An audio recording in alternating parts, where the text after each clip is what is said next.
Knowledge, probably lost by today, of some secret underwater civilization. Atlantis' supposed location in the Mediterranean would have provided USOs a convenient position from which to monitor human civilizations and their shipping routes to and from Asia Minor, Rome, and Athens.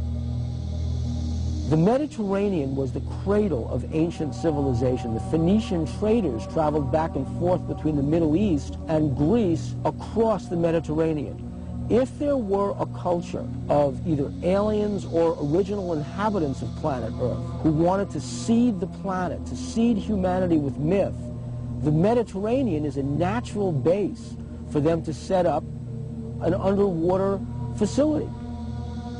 Well, I don't know if Plato was talking about unidentified submerged objects when he came up with Atlantis, but I suppose there are people who, number one, assume that Atlantis is real, number two, that it's somewhere in the Atlantic, number three, that it's buried under thousands of feet of water. The ancient Athenians, however, were not the first to record stories of unidentified objects in the oceans. Experts believe the ancient Egyptians may have even recorded sightings in their hieroglyphic drawings. In ancient Egypt, in the temple at the city of Abydos, somebody made an inscription, a depiction of a submarine. There was another depiction of an object that looks like a helicopter. Who made it? How did the ancient Egyptians know about it? We have no idea. One of the earliest European cases is a series of reported English sightings in the 11th century. One of the oldest cases I have on the site goes back to the year 1067. It has to do with people in the countryside seeing something flaming in the sky that came down to earth, lit up the countryside, and then went up again, and then into the sea. Carl Feindt has been researching USO phenomenon for almost a decade. His internet site, waterufo.net, has an archive of over 900 current and historic USO reports. According to Feindt, one of the 20th century's first cases was reported in detail in the Philadelphia Inquirer on August 1st, 1904. A British cargo ship, the Mohican, en route to Philadelphia was, according to the paper, enshrouded in a strange metallic vapor which glowed like phosphorus. I have found out recently that that case is a heck of a lot more detailed and scary than originally shown. The captain and the crew confirmed that an object came across the ocean, a cloud, approached the ship, and it was glowing. Not a meteor, going straight down. It's coming across the sea. As it came towards the ship, the captain was trying to distract the crew to get them to do something different, and get over the fear. They couldn't move anything while the cloud was around the ship. The Inquirer further reports that during the event, the ship's compass revolved with the speed of an electric motor, and the sailors were unable to raise pieces of steel from the magnetized decks. The story goes on to quote the Mohican's Captain Urquhart, who confirms that the account is vouched for by every man of the crew. But perhaps the most astounding USO-related event, according to experts, is a Canadian case from 1967. The Shag Harbor case is the most important USO case in documentation. The UFO moved underwater to a different point. A second UFO joined it. Coming up, we visit Shag Harbor, Nova Scotia on the 38th anniversary of this crucial USO incident. On October the 4th, 1967, that's where the lights was, right behind me on the water.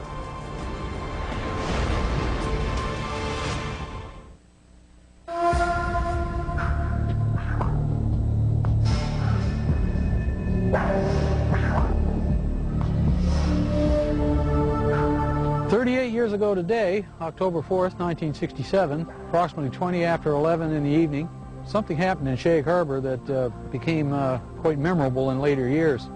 The night of October 4th, 67 has become known as the Night of the UFOs among many UFO researchers. The Shag Harbor incident has become the best known aspect of that night. Chris Stiles and Don Ledger have spent the past decade researching the 1967 Shag Harbor USO incident. The case, widely reported throughout Canada at the time, had been largely forgotten in subsequent years. Their 2001 book, Dark Object, reopened the case, shedding new light on the many reported USO events of that night and the weeks following. The reason that the Shag Harbor incident came to the forefront and kind of eclipsed the importance of the other sightings from the night of the UFOs is simply the fact that it's the one case where something came down out of the sky and crashed into the water. You know, it made a noise, it made a flash. It's also unique in the sense that nobody reported a UFO. Several calls came in very quickly to the nearby Royal Canadian Mounted Police Detachment, and those reports said simply that people had seen lights, or perhaps an aircraft had crashed into the waters of what they called the Sound.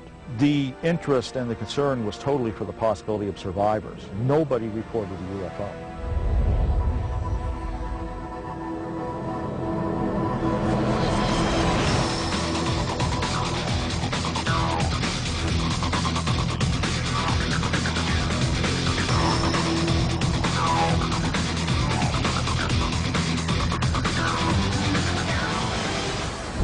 I'm not surprised now that I had seen something in the sky that night, because all over Nova Scotia, the night of the Shag Harbor incidents, there were many UFO reports. Just up around the bend, we'll be coming into Shag Harbor, and the site crowd gathered and watched whatever it was that happened here 38 years ago today. Each year, Ledger and Stiles make an anniversary trip to Shag Harbor to meet with Norm Smith, one of only 3 surviving witnesses. See the island out there? That's where it all took place, right off there. That's where we seen the light in the water. Hey, sir. How you been? Good. Wow. How are you? Same old, That's good. The 3 of us stood on the lawn watching the lights. Eventually it started going, it looked like it was moving to us, and then on a downward slope towards the ground. We thought it was a plane crash. So we jumped in the vehicle in my old man's car and my uncle's, and we went up to this spot right here by the Irish Moss plant. And when we got here, there was probably 10, 12 other people. We watched the lights on the water for a period of 2 or 3 minutes, and then the lights disappeared. What happens next is indisputable. Before midnight on Wednesday, October 4th, the Royal Canadian Mounted Police officers who witnessed the event from the shoreline searched the water on boats until 3 a.m. with the help of several local fishermen, including Norm Smith. At noon on Friday, October 6th, Canadian Navy divers from Halifax arrive and search the area through the weekend. Eventually, 7 divers were dispatched from the Fleet Diving Unit in Halifax and taken down to Shag Harbor. The search effort continued through all the daylight hours of Saturday and Sunday, and by Monday morning that search was officially terminated in Ottawa. And they just simply state unidentified flying object and circle it and underline it. According to government reports, the object travels from the south to the north along the Nova Scotia shoreline. At one point, it stops and hovers. Then at approximately 11:20 p.m., it enters the water at a 45-degree angle, 300 yards offshore. Directly behind me where we seen the lights, right at Bomb Portage Island, directly behind me. When the Royal Canadian Mounted Police officers that had responded to the call arrived at the shoreline of Old Highway number 3, the UFO was still moving upon the surface of the water. The object also appeared to be leaving a trail of dense yellow foam. In the weeks following October 4th, the story becomes even more mysterious. The case is front-page news across Canada, and as Ledger and Stiles report in their book, in the days just prior to the Canadian military's official classification of